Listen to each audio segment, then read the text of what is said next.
Friends, എല്ലാവർക്കും നമസ്കാരം. അപ്പോൾ ഇന്ന് നമ്മൾ നോർത്ത് ഇന്ത്യൻ സ്റ്റൈലിലൊരു അടിപൊളി തക്കാളി കറിയാണ് കേട്ടോ ഉണ്ടാക്കാൻ പോണേ. ഇതിന് തക്കാളിക്കറി, തക്കാളി ചട്നി എന്നൊക്കെ നമുക്ക് പറയുകയാണെങ്കിൽ, ഇനിയായാലും ഇത് ചപ്പാത്തിക്കും ചോറിൻ്റെയും അതുപോലെ തന്നെ പൂരിയുടെ ഒക്കെ കൂടെ നല്ലൊരു കോമ്പിനേഷൻ ആയിരിക്കും കേട്ടോ. അമ്മയുടെ ഒരു സ്പെഷ്യൽ തക്കാളി കറിയാണ്. അപ്പോൾ എല്ലാവരും കാണണേ. ഇനി നമുക്ക് അതിലേക്ക് വേണ്ട ഇൻഗ്രീഡിയൻസ് എന്തൊക്കെയാണെന്ന് നോക്കാം. ഒരു 4 തക്കാളി ചെറുതാക്കി അരിഞ്ഞത് വേണം. കുനായി അരിഞ്ഞെടുത്തൊരു വലിയ സവാള, 3-4 പച്ചമുളക് നെടുകെ കയറിയെടുക്കണം. അത് എരിവിനനുസരിച്ച് നമുക്ക് കൂട്ടവും കുറയ്ക്കുകയൊക്കെ ചെയ്യാം. ഒരു പിടി മല്ലിയില വേണം. പിന്നെ ഒരു 1/2 ടീസ്പൂൺ നല്ല ജീരകം. പിന്നെ വേണ്ടത് 2 ഏലക്കായ, 3-4 ഗ്രാമ്പു, 2-3 പീസ് കറുകപ്പട്ട.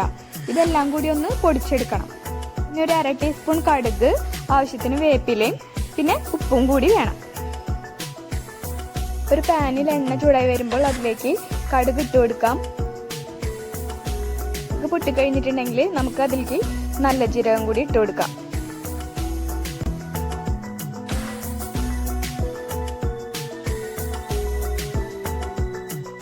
ഇനി അരിഞ്ഞു വെച്ചിട്ടുള്ള പച്ചമുളകും അതുപോലെ കൊത്തി അരിഞ്ഞു വെച്ചിട്ടുള്ള സവാളയും കൂടി അതിലേക്ക് ചേർത്ത് കൊടുക്കാം.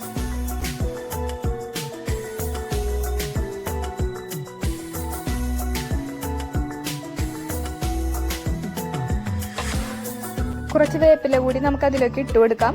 എന്നിട്ട് നന്നായി ഒന്ന് വഴറ്റിയെടുക്കണം.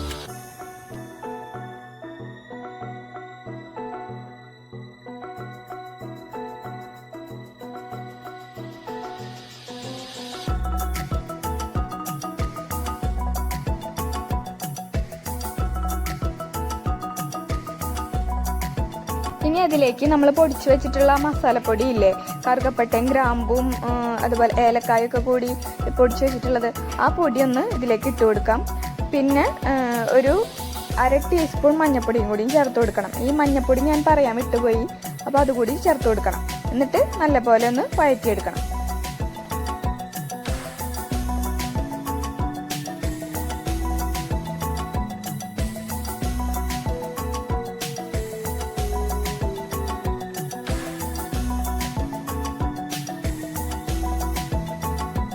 ഒരു 2 മിനിറ്റ് കഴിഞ്ഞാൽ നമുക്ക് അരിഞ്ഞു വെച്ചിട്ടുള്ള തക്കാളി കൂടി അതിലേക്ക് ചേർത്ത് കൊടുക്കാം.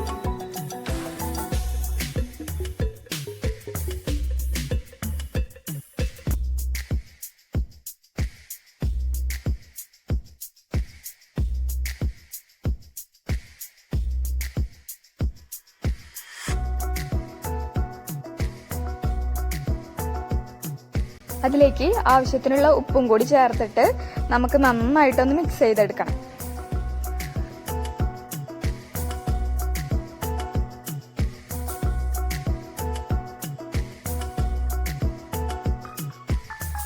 നന്നായി ഒന്ന് മിക്സ് ചെയ്ത ശേഷം നമുക്കിതൊന്ന് മൂടി വെച്ച് വേവിച്ചെടുക്കാം.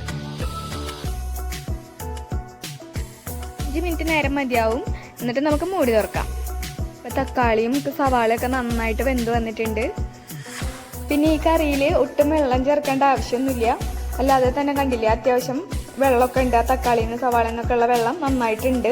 അത്ര തന്നെ മതിയാവും.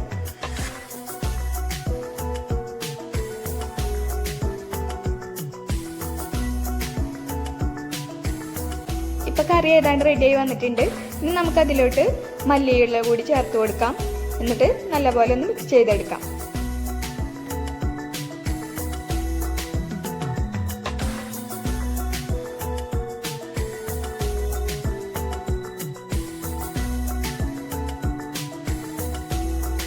അങ്ങനെ നമ്മുടെ തക്കാളിക്കറി അഥവാ തക്കാളി ചട്നി ഇവിടെ റെഡി ആയിട്ടുണ്ട്.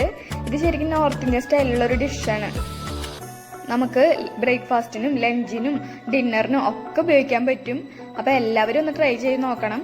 എന്നിട്ട് അഭിപ്രായങ്ങളൊക്കെ കമൻറ്റിലൂടെ അറിയിക്കാൻ വേണം.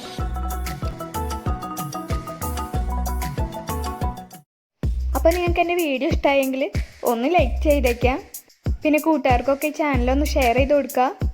കൂടുതൽ വീഡിയോകൾക്കായി എൻ്റെ ചാനലൊന്ന് സബ്സ്ക്രൈബ് ചെയ്യുക. പിന്നെ ഞാൻ വീഡിയോ അപ്ലോഡ് ചെയ്യുമ്പോൾ നോട്ടിഫിക്കേഷൻ കിട്ടാനായിട്ട് ആ സൈഡിലുള്ള ബെല്ലൈക്കൺ കൂടി ഒന്ന് ക്ലിക്ക് ചെയ്തേക്കാം. ബെല്ലൈക്കൺ ക്ലിക്ക് ചെയ്തിട്ട് ഓൾ എന്നുള്ള ഓപ്ഷനും കൂടി ഒന്ന് കൊടുത്തേക്കാം. അപ്പോൾ അടുത്ത വീഡിയോയിൽ വീണ്ടും കാണാം. താങ്ക്